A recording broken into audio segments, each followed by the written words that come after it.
An hour is an appropriate amount of measurement, right? If we look at our productivity in a day, that hour is a objective to measure our progress. We're like, I'll do that tomorrow. I'll do that tomorrow. I'll do that tomorrow. Well, tomorrow never comes, proverbially, right? And so I use the hours as a block to say, why not do it now?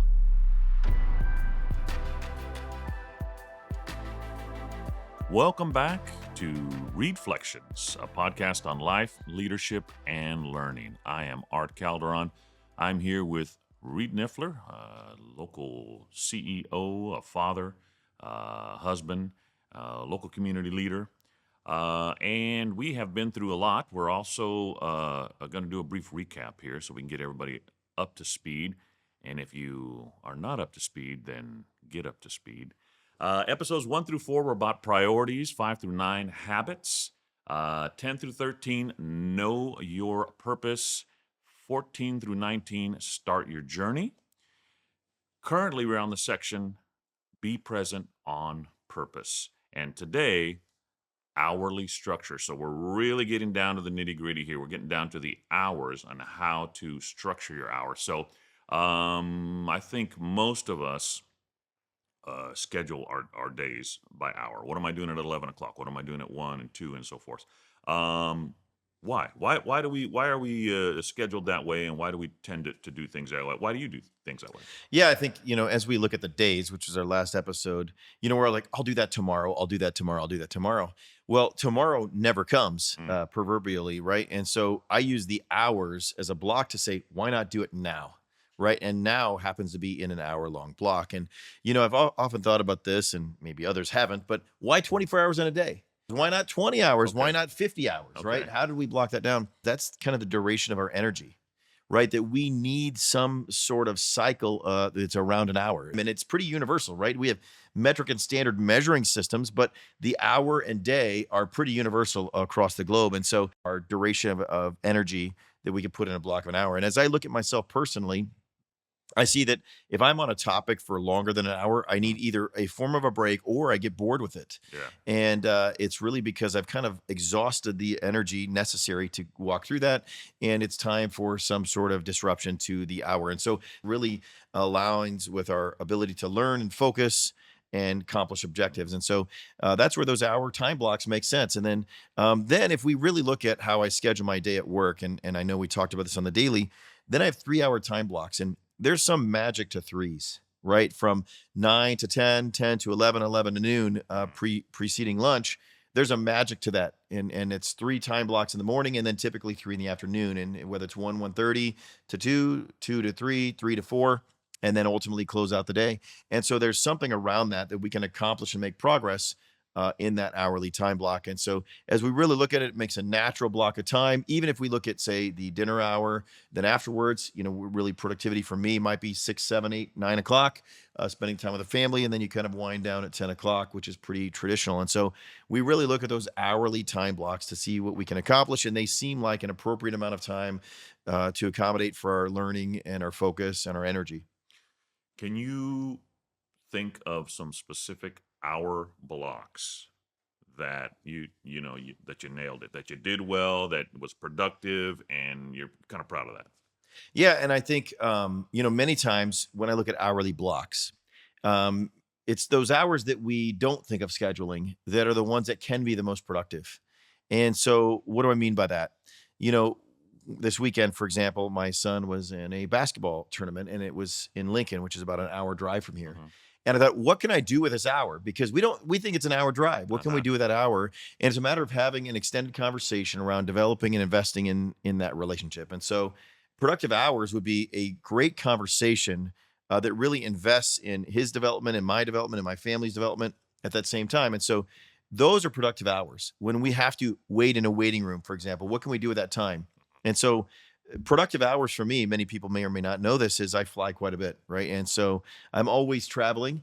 And so I always have a book and or 5 that I'm taking on my trips, because I try to read about 70 to 100 pages an hour, depending on the size of the book and the complexity of the information. Wow. And How look at how that, many books do you burn through in a year? probably close to 100, to be honest with you. Wow. But ultimately, why? Because I look at that hour, I'm like, I'm going to be sitting on this plane.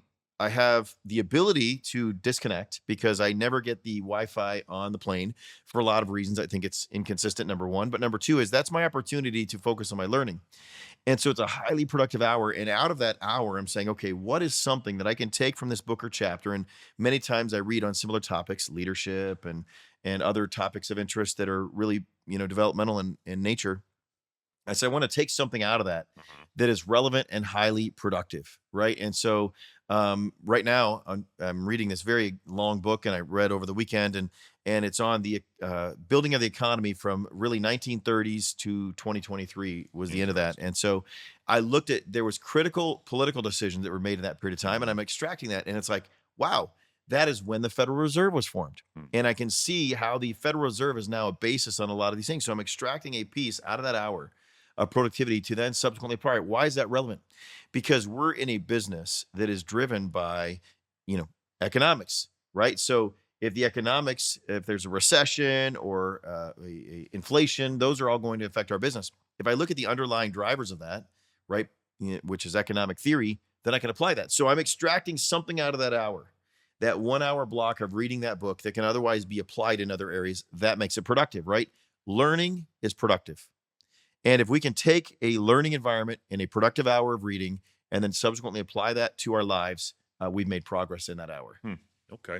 So you talked a little bit about planning an hour, like the drive. Hmm. You're going to make an hour drive, and how do you plan your hours otherwise? Because you're here, you're here at the office for a set amount of time. If you're not traveling, I guess even if you are traveling, how do you schedule each hour? What tools do you use, and how do you keep them all organized? So in my calendar, there's around my priorities, right? So it's faith, family, productivity, and then ultimately around fun. And so at work, it's really focused on productivity. And then in that, there are things that are immovable, right? And or very difficult to move, and things that are easily moved. Mhm. And so I prioritize around 5 categories, and they're color coded. And so the immovable things are, for example, like our convention. We have an annual convention, and nothing can dislodge that from the schedule. And then the second group of immovable are going to be trips, scheduled trips that are to see franchisee or otherwise. And Mhm. then the third thing will be group meetings, right? So meetings of multiple people. That's typically where the hour blocks come in. Is I have meetings with multiple people at that hour. So that hour block usually resides around that third category, which is group meetings. And so even in those productive hours, what am I trying to accomplish? And so I've learned as I've become a leader that no matter what I say, I'll always have my opportunity to speak because I'll take it, as you know, if it's not given. Yes, And indeed. and I'm developed a skill to interrupt, and you're welcome for that. And Yes, thank you for you enhancing have that. nailed that skill, Thank sir. you. So if someone is diverting from that, Hmm. that the purpose of our organization is not being achieved, if I let them continue down that rabbit trail for too long of a period of time, it's going to distract the entirety of the audience. Hmm. I'm going to have to recorrect that at a later stage. And so interruption is a tool. So better to cut that off Better to cut early. that off early. Yeah. Exactly right. And so that goes back to the point I'm making about the hourly meetings. So I let others begin to say, hey, here was the purpose of the meeting. And I let them communicate what are your thoughts and where are we at first. Now, of course, depending on that meeting, it may be an early meeting, and I build progress towards these hour block of time. And so if I look at these hour block of time, we can say, okay, for example, we have a forthcoming training. And so I look at it really in a series of 5 to 7 hourly blocks. The first one is set the vision. That's the first hourly meeting. And so in that first one, I'm communicating what I believe to be the vision in accordance with purpose. Then I make sure I confirm for understanding. And that hour block of time, people need to absorb that, right? And so I'm using that in the second one. The second one is create structure for that vision. And so the second meeting, right, might be a week later, might be 2 weeks later, depending on when the event is. Set structure for that meeting. Use that 1 hour to say, okay, how do we accomplish a vision? Here is the structure to accomplish that vision. The third one is divide responsibilities among that structure, right? And really measure those progress. And then the fourth and fifth and subsequent are measure progress towards that purpose in that structure, and then summarize and address any outstanding items. So each hour to accomplish that purpose is structured, and that hour then gets blocked on my calendar, Hmm. and then it's subsequently color coded. So it's color coded in order to achieve the objective. Many times we have that same meeting 1 hour every week, and we never make progress. Why? Because we have not blocked that out. And it starts with vision, strategy, project management of assigning the project, and then really progress along those projects, and then summarizing any outstanding items as we make progress on those objectives. So it's using that hour and then structuring that hour in order to accomplish our objective over time. Now, you talked a little bit about measuring. So, do you have some ideas in your mind on being able to see, okay, this week or this hour was productive, it met goals and so forth, and how do you have the ability to set a goal for every hour Sure. to be able to measure it? So it goes back to what I was just talking about. If we have an initiative, right? If we've decided on our quarterly objectives and our monthly plans and our weekly structure and then our daily plan and say, okay, what do I need to accomplish with this hour? And it goes back to that thing. There's a project that I have forthcoming, right? And so Mhm. obviously I'm releasing a book in October. It's Transform on Purpose. And in that book, I'm saying, okay, what do I need to accomplish this hour in order to achieve that? And so then we block that time of an hour and we break that down. And so how do I see progress in that hour? And so as I just mentioned, the first hour of any objective is to communicate vision. So then I look at first before that to make sure, is everyone in the room? Are they invited to this meeting that ultimately need to be there to hear the vision? Because if they come later and they haven't heard the vision, I need to make sure I fill them in. And if they leave there, my objective would be, did they understand the vision? That's really the purpose. How do you figure that out? How do you know that they understand the vision? Well, one, I make sure they're nodding their heads and looking at me and listening, right? Because we The can be distracted by the nonverbals. nonverbals, Okay. for one. Number two is recite it back to me, Ah, right? What is the vision of this objective, right? What is the vision of this meeting? What is the vision of this training, so you have them say it back to you. right? Because Okay. we don't believe what others say to us, Right. we believe what we say. Uh-huh. And so I asked them, what do you believe our vision is? And if they cannot articulate that, I need to clarify that Mhm. and ask them again. Right. And so really the productivity in that moment is saying, did they capture the vision? Do they align with it? Do they believe in it? Can I tell by the way they communicate it, they understand it and they believe in it? Because if they don't understand it and believe in it, they're not going to achieve it. And those are the two things to say, is that structured within that hour to do that? And so it's really at that end, before everybody leaves that hour session, do they accomplish the goal of that session and make that goal singular? Listen to the vision and understand it. Yeah. That's singular, right? If we have too many things we're trying to accomplish, they're only going to leave with one material thing. Right. There's got to be some hours where you said, I didn't meet it this time, didn't kill it. Yeah. They didn't get the vision. Did something like that. How would you advise us, other people, to structure their hours? What are some ways you use to structure them so you can be most productive? Yeah. And I think, first and foremost, part of the structure of the hour is because I failed with so many hours, right? I mean, so many times I've wasted my time. I said, could I have done differently? Mhm. Because it didn't lead or make any progress. So a tangible one is my family decided to build a tiny house at one point. And so then I kind of knew how long it would take to lay the subflooring. Whose Because idea was that to make that well, kind of house? mine actually, because I thought, what's a good family project? We work Uh-huh. together, and I need to pass transferable skills that Uh-huh. my kids can use going forward. And then it was something collectively we could work on together. And so I bought this trailer which was basically a low wider is what it was called, but basically it had all your joists already there, and so you just need to lay some subflooring on that. Okay. And so then when I was sitting there, I said, okay, I know how many basically screws I can put into this subflooring to make sure it's adhered there. I'll glue it appropriately and it should take X number of hours. But what I didn't realize at the time, and my time was effectively wasted, was that I was going into steel instead of wood. Every other time in my life, I'd put subflooring on essentially your wood, right? And so your wood joists. In this case, it was on steel. And so every screw took about 10 times the amount of time Oh. because I had to break through the steel with a tip on there that would basically go through the wood and then the steel, and then affix it accordingly. Hmm. And it was draining the batteries faster as well. And so I was like, oh boy, this is going to take forever. Threw your whole schedule Threw off. my whole schedule off. And so then I said, this wasn't a productive hour. Right. And so at that point, I had to recalibrate. And then what I did is saying, okay, if I have to recalibrate, what do I need to do? So what did I do? And this is really a form of entertainment for me at the same time as a way to measure my progress. I saw how many screws I could do in an hour. Whereas I used to be able to, back when I was working construction, Uh-huh. I could probably do 2 a minute. Right now I'm Yeah. down to like, 1 every 3 minutes. So it went to 20 an hour. And then I thought, okay, how many is on one sheet that I was laying? And then ultimately You it were was doing about- all this math I'm in doing your all this head? math in my head.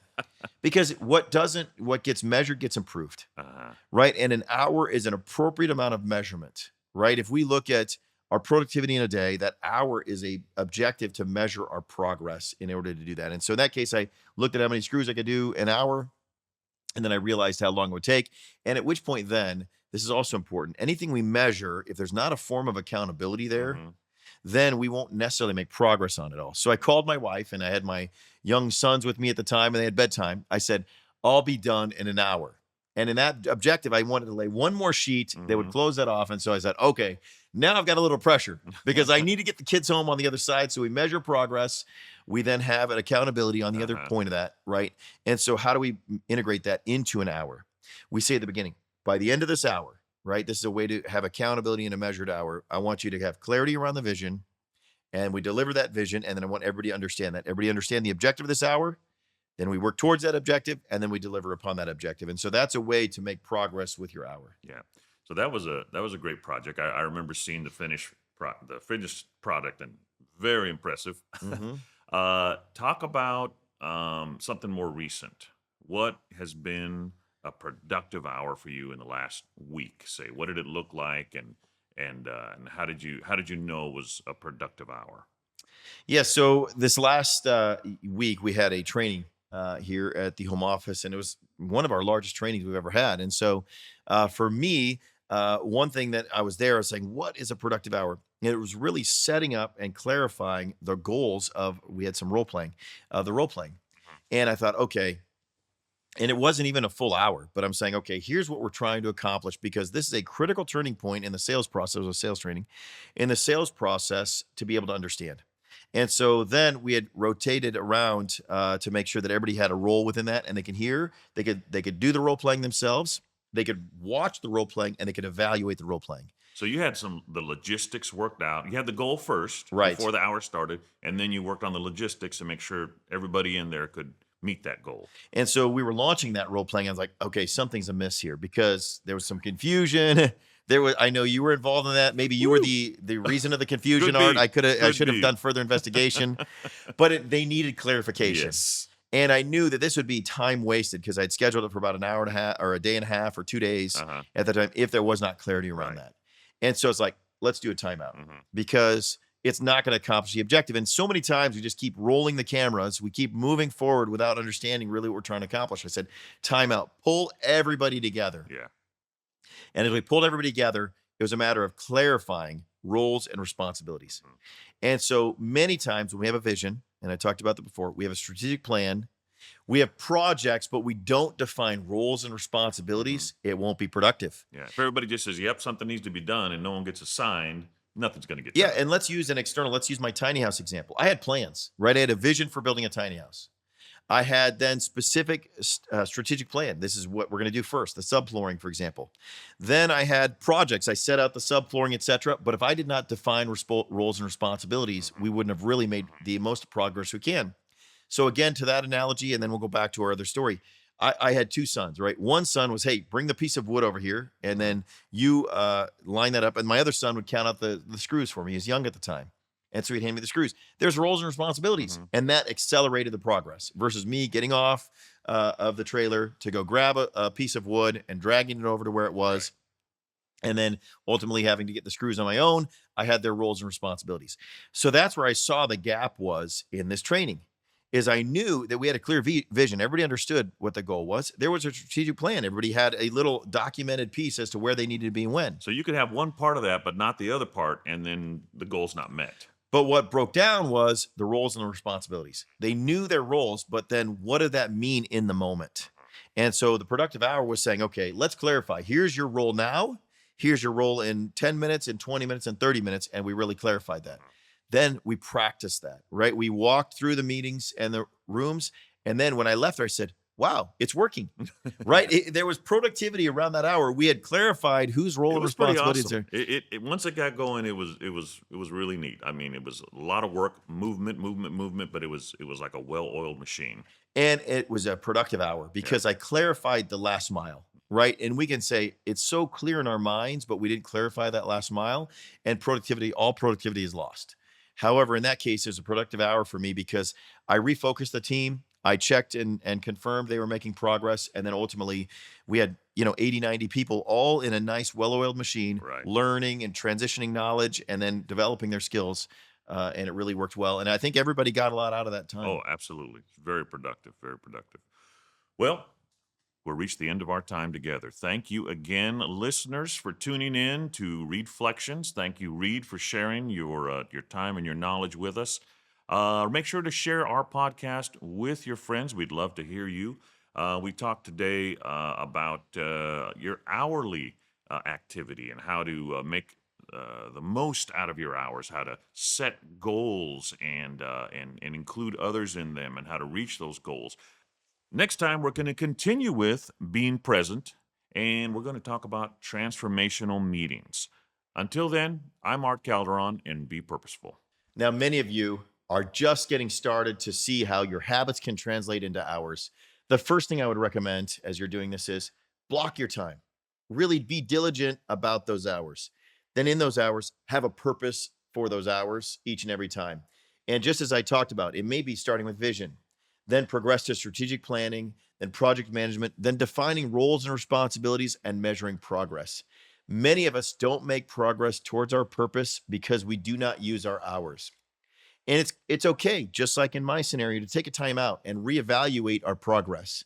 Many of us live hour by hour, and many of our hours are wasted. If there's an hour you're wasting in your day and or week and or month right now, make a change. Schedule that hour, structure it towards your priorities and your purpose, and from there, you'll be truly living and transforming your life on purpose.